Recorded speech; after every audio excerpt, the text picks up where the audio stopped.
Hey guys, welcome back to Healing Out Loud. Go on and get deep from me. This kind of love is free. I'ma listen, you can speak to me. Tell me what it is you need from me. In any Y'all, oh my gosh, it's been such a roller coaster. Cause I noticed every time I'm recording, it's like, okay, I'm fine. I'm, telling you my testimony, but like when the camera is off and I really sit through my testimony and just the emotions of everything and what I'm still going through, because this is fresh. Like some of this stuff is still like fresh, you get me? So it's like I'm still going through those emotions, and it's like this, talking about this is like literally healing out loud. Like I'm processing it, going through it, talking about it, and I'm letting it go, y'all. This video, I just feel all the emotions. Y'all know me, we finna just hop right into the video. Boom. Let's just get the gist of everything. So I told y'all, I was in a relationship, separated, found my first friend in Christ while in separation, built a bond with him. He began to like me. Lust started creeping in that bond. I messed up on my end a lot of times. I feel like I wasn't really being truthful about a lot, and I just didn't speak up, which made him feel like I gave him access to do the things he did. Like he thought that was okay because I didn't stand on what I needed to. Boom. So we got there. Then, broke the contact, the no contact. I don't do the whole, like if I'm talking to somebody, I'm not finna talk to somebody who really like me. But in this situation, it was tricky because me and my friend already had built a bond. It was just the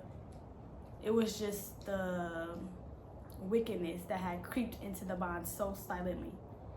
And it's like, I still wanted to keep my friendship bond, but it's like things already took place and things happened, and he had feelings for me while I still have feelings for another man, my spouse. So when I broke the no contact, he didn't mess with how I was still friends with somebody who likes me, which is understandable, but we already had built a friendship bond, and you feel me? It was just a tricky situation. I didn't want to let the bond go because that was my friend, but at the same time, I understand his feelings because the bond, like lust and all the wickedness and perversion, already had creeped into the bond. So it's like, at this point, it's not just a friendship bond anymore. God had revealed, like, this is not the time. You feel me? So, cut him back off. I try to be so obedient to the Lord. Like, I'm telling you, I messed up so many times, but it's just so hard when you love a person and you desire a person so much, and it's just really hard. So I just came back to this center with God, like, no, Cindy, you can't be doing it. So before I cut him back off, me and my friends stopped really talking because, like I said, I don't do the talking to somebody who liked me while I'm like trying to like in a relationship. You feel me? But it was difficult because this is a bond that I cherish. So it was just hard, It was hard. So we just stopped talking for real. We start talking less. Like we barely talked for real while I broke the no contact with my ex. Boom. So, I came back into the center with God, the space with God, and I realized, it's still not something I should be doing. I know I needed to give him up, but it's something that I struggled with doing, so I kept breaking the no contact. So boom, so I cut back off. Me and my friend was locked in again, like nothing happened. That's when the time went on, and he started forcing this relationship for a long time, and then his vision, his thoughts, his revelations, and everything started sticking to my brain, like I was telling y'all. And I was thinking, like, maybe what am I missing, all that good stuff. So what ended up happening is, before I cut my spouse back off, he came and visited me. This is something I wanted badly because, like I said, we had plans. This is somebody who I wanted to marry. You know, we had plans of a future. So like I told y'all in the beginning, God gave me a timeline. So that should have been the first red flag. First of all, I'm doing things by my own strength. You know, nothing's ever gonna work out like that. We're good. Everything was great, y'all. Everything was great. The only thing that didn't sit right with me was not knowing if this was God's will for my life right now. Like in my spirit, I felt like I just needed to sit with God and prayed, and I did. So he visited me, he left, I prayed, and I prayed because we both wanted to start the process of growing together. So he was gonna move to where I'm at. He was gonna move states and, you know, be closer to me. But something in my spirit said, let me talk to God first, y'all. And the first red flag was God already gave me a timeline. So I'm trying to do things by my own strength now because we're in a space where we're good now. But still, God already gave me a timeline. I knew I still needed to be healed from a lot. So I'm always brought back to a center, a space of let me be grounded. Let me go back to God. So that's what I did. I prayed, y'all. I prayed. If this man is not supposed to move down here, God, don't let it happen. It didn't happen. The next day, I got confirmation. I'm talking about, I was so struck. Like, I'm talking about the next day after that prayer. The next very day, got confirmation. I'm like, you got it, God. I cut him off. I cut him off. I'm like, see, yeah, I'm not even finna play with God like that. Let's not do this. You feel me? I cut him off. And I told him why. I feel like it was confirmation from God. Now, I can understand his feelings because this man, we both was like, you know, wanted to be in a process of growing together. Like, he finna move his whole life and sacrifice things for me to move closer to me and stuff like that. And I up like, nope, never mind. Which is crazy. It is. And it's not funny, but it's real, y'all. This stuff is real. The spiritual realm is real. Like, talking to God is real. Praying to God and getting confirmation is real. Like, you always need to go to God first. I don't care how a person's going to feel. I don't care about nothing. I need to be grounded. I need to know what the Lord is telling me to do. I'm not gonna lie. So that happened, and I'm just like, yeah, this is not the time. Let's separated. So that's the last time we separated. Okay, we separated, and that's been 4 months now. So that's the last situation. What happened with my ex, and yeah, God really brought me back, and he gonna do it every time. Like, slow down, girl. Slow down. Anyway, so that happened. And after that happened, I'm like, y'all, the way I needed spiritual help so bad, like, y'all, I'm so glad I got help now. I'm so glad I'm under somebody's love. I'm just so glad because my mind was in a terrible place and I couldn't decipher a lot of stuff. God would speak to me and God would give visions to me, but I couldn't really decipher the time with who, when, you know, like I couldn't, like I try to use my own understanding of what God was trying to tell me. Like, I just couldn't understand things, y'all. So I got a lot of stuff messed up, mixed up, and it was going in circles. And oh my gosh, y'all, yeah, it was bad. And this is why you really do need people. You cannot do this walk by yourself. It's a lot of stuff that you think you know or think you should do, and that's not the right things to do. It's like people have good insight, people who God set in positions to help you, okay, to oversee you. It's okay. So, boom. Before I separated with my ex, right, I got visions of a future. Now I'm thinking, okay, this future gonna be with him. You feel me? This is who I want. This is who I desire. So I'm like, cool, boom. So when we was, you know, in the process of growing, going to the next steps, and and then God told me, like, no, this man, like, I do not give him the permission to move down there. I do not give this a go. No.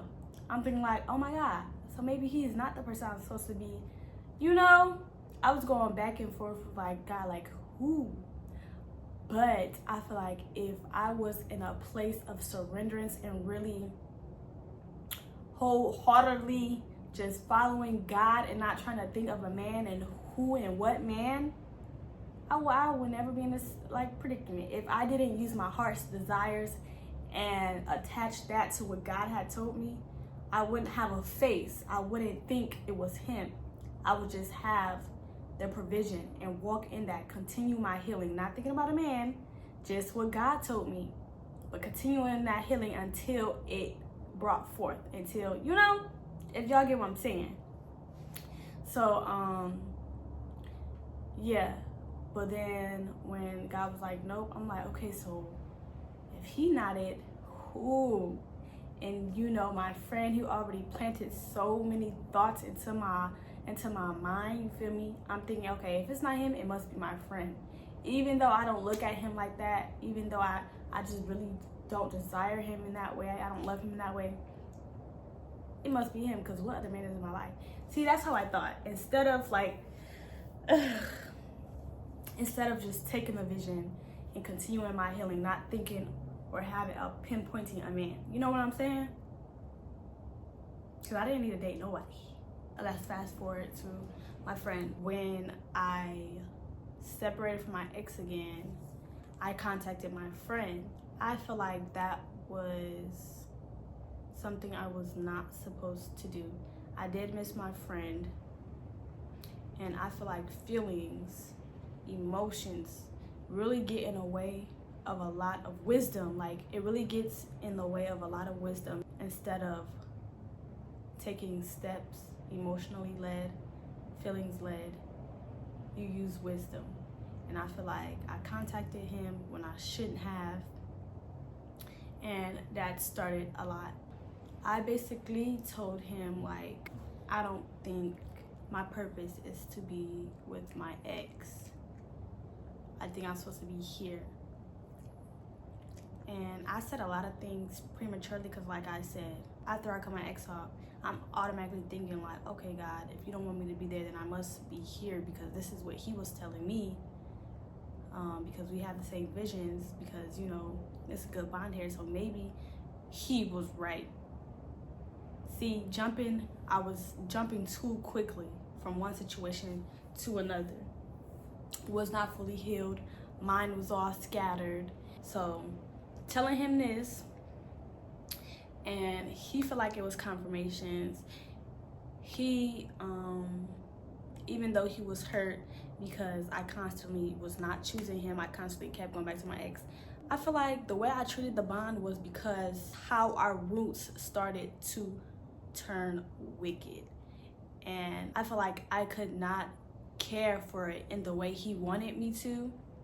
So I tried my best to still have a heart posture where it was soft enough to treat him certain ways. But it was hard because I had to deal with a lot of mental insanity and all the stuff he was like forcefully asking me and wanting me to do. Boom, you know, came back into the bond. I'm like, I don't think God positioned me there. I think I'm supposed to be here.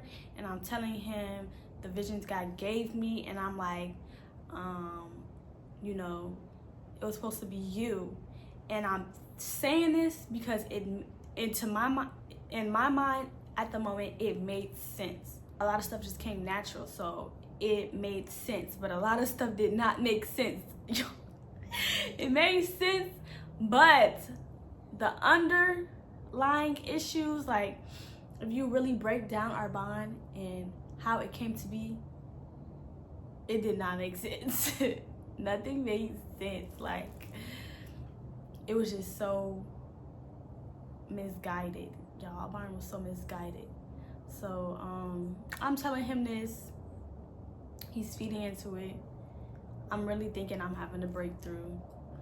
I start to court him.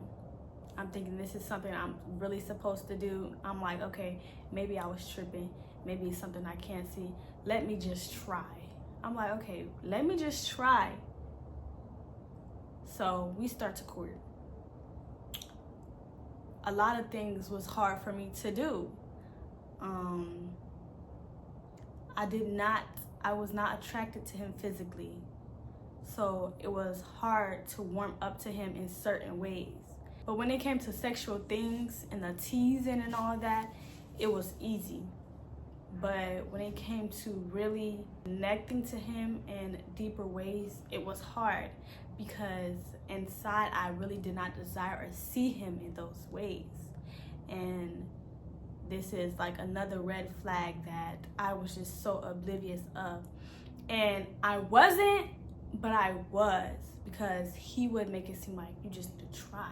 You just need to try harder. You just need to go to God more. You just need to, try and try and try.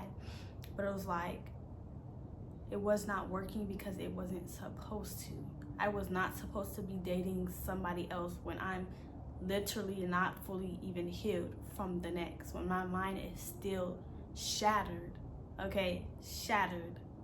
When I'm going through mental insanity. And we just needed to be guided so bad. And I would start to feel empty because things was not being done in an orderly way. My voice was not being heard. And, we just started to bleed on each other. That's how the end of our bond really came to be. Now, this is just my testimony. And he have his own side and his own reasons to why he did what he did, but at the end of the day, it all stems down to us not being guided correctly, not being fully healed. Please make sure you have somebody in your life overseeing you. A church is very important. It's not just a building, you guys. You literally get help, guidance, you guys. Just people pouring into you. Do not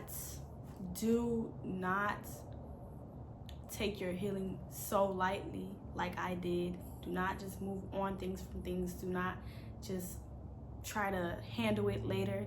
It's like we treat everything so important, but when it comes to our own soul, we don't treat it like something we need to handle. Like, we don't treat it important. We don't treat our soul. We don't care for our soul enough, y'all. And that's the problem. We don't care for our soul enough. We don't care for our soul enough, y'all. If you're a man, it's okay. It's okay to ask for help. I know some men feel like they have to handle things by themselves, on themselves. A lot of things are on them. Get guidance, okay? Seek. It's men that will pour into you, and that's okay. I know it's a lot of men that went through a lot of mental abuse like I did. I know my friend went through a lot of mental abuse, and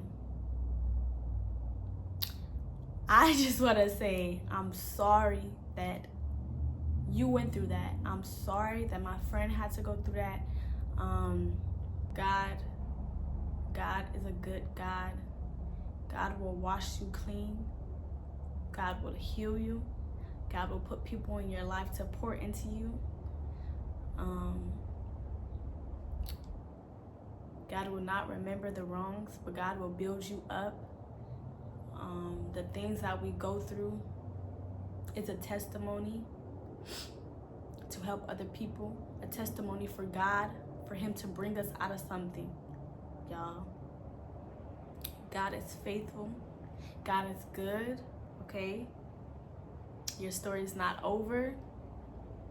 If you're going through pain, if you're going through a season right now where it's hard, or something, what I'm going through, you're healing, bring it to God. Bring it to the feet of Jesus.